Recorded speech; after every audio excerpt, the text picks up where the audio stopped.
याला कार्यक्रम म्हणतात. आणि म्हणून जाता जाता वनकर साहेब कुठे असतील त्यांच्या टीमला विनंती करतो त्यांनी तयार राहावं. जाता जाता आजच्या कार्यक्रमानुसार एक मेसेज देतो. संविधानाच्या विरोधात कोणी बोलत असेल काय करायचं 1 मिनिटाचा मेसेज देतो. कारण एवढं रक्ताचं पाणी करून आमच्या लहरीकरांनी केलं बौद्ध बांधवांनी. मेसेज जाणं महत्वाचं आहे. काय मेसेज लक्षात घ्या. काय करायचं. संविधान बदलण्याची कोणी भाषा करत असेल तुम्हाला माहित आहे शिवसेनेला संविधान बाजूला सारून संपवण्याचं काम करता येते. लोकशाही संपवण्याचं काम भाजप करत आहे. मला गर्व वाटलंय की उद्धव साहेब आजचा संविधान वाचण्याची गरज आहे. पहिलं आम्हीच ओरडा होता. बरोबर आहे की नाही. आनंदाची गोष्ट आहे. कारण विरोध करणाऱ्या माणसांना जेव्हा समर्थन करतो ना तिथे खऱ्या अर्थाने बाबासाहेबांच्या विचाराचा विरोध झालेला आहे. हे आपण सर्व लक्षात घ्या. 1 मिनिट करायचं काय संपलं माझं भाषण. जाता जाता 1 मिनिट मधून एक बाई होती जवान होती पोरगी झाली. ठरलं पोरग कशाला ऑपरेशन केलं. बघता बघता पोरगी मोठी झाली लग्न झाली. लग्न झालं नवऱ्याच्या घरी गेली आणि नवऱ्याच्या घरी गेल्यानंतर नवरा बायको दोघच भल्ला मोठा वानकडे साहेबासारखा बंगला. पोरगी गेली तर हाताला फोडासारखं जपलं होतं. एकमेकाकडे नवरा बायको बघायचे. साहेब बायको म्हणायचे अहो काय ग अहो एवढा मोठा बंगला लेकरू गेलं करमत नाही. घर खायला उठलं. नवरा म्हणायचा काळजी करू नको ना ग आज ना उद्या आपल्या पोरीला पोरग होईल आपण नातवाला आणू. तेव्हा दोघीच्या चेहऱ्यावर हास्य फुलायचं. खरंच झालं. फोन आला म्हणे बाईला दिवस गेले आनंदाच्या उकळ्यांना. आता नातू होणार. आम्ही आजी आणि आजोबा होणार. वाट बघत होते. बघता बघता 9 महिने 9 दिवस झाले. शेवटी दवाखान्यात ऍडमिट केलं.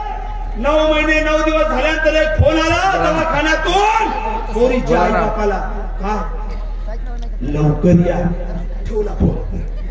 जसा फोन ठेवला आईने नवऱ्याचं काळं धरलं. काय झालं असेल एवढंच म्हणाले लवकर या. फोन ठेवला. साहेब माझं लेकरू तर गेलं नसेल ना. आईने आंबरडा बोलला. एकच लेकरू दायमाकडून रडायला लागली. नवऱ्याने धीर दिला. अगं तसं काही समजू नकोस. तसे ते दवाखान्यात गेले. दवाखानाला दरवाजा आला आणि दरवाजापाशी थांबले. Operation theatre. डॉक्टरनी दरवाजा काढला. डॉक्टर साहेब आमची चिमणी जिवंत आहे की नाही. डॉक्टर साहेब आमचं बाळ जिवंत आहे की नाही. डॉक्टर काहीच बोलत नाही. आईने आम्हाला बोला सांगा ना डॉक्टर साहेब अहो आमचं लेकरू 9 महिने 9 दिवस बाळ गेलं जिवंत आहे की नाही. तेव्हा डॉक्टर बोलला वेळ लावू नका 10 सेकंद. लवकर निर्णय घ्या. कोणता. तुमच्या पोरीचं बाळ आडवा आलं. तुमच्या पोरीला मारायचं की त्या बाळाला. वेळ लावशाल तर पोरगी जाईल आणि बाळ जाईल. आईने आपण बोलला. बापा रडायला लागला. काय बोलता डॉक्टर साहेब अहो कोणाला मारावं. पोरगी आमची तिच्या पोटचा बाळ आहे आमचा. डॉक्टर साहेब काय त्या बाळाचा दोष त्याला वाटत नसेल. आईच्या कुशीतून जन्म घ्यावं. सुंदरचं जग फिरावं. आजी आणि आजोबाच्या बोटाला धरून फिरावं. डॉक्टर साहेब कोणाला मारावं. डॉक्टर रागावला. लवकर सांगा पोरगी जाईल आणि पोटचं गोळाही जाईल. शेवटी काळजावर दगड ठेवून एक निर्णय घेतला. भाषणाचा शेवट माझ्या सांगितलं बाळाला मारा. मला तुम्हाला विचारायचं का बरं बाळाला मारा म्हणले असतील.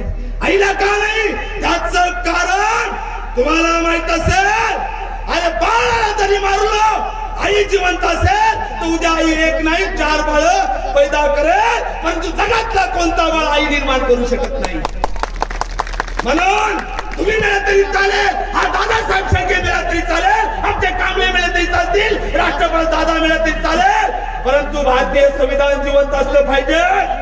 आणि म्हणून उद्या संविधानाच्या आडवं अरे कोणी असो आडवं आलं त्याला आडवं आलं कापून काढायचं काम करावं लागेल. एवढी सर्वांनी शपथ घ्यावी एवढी अपेक्षा व्यक्त करतो.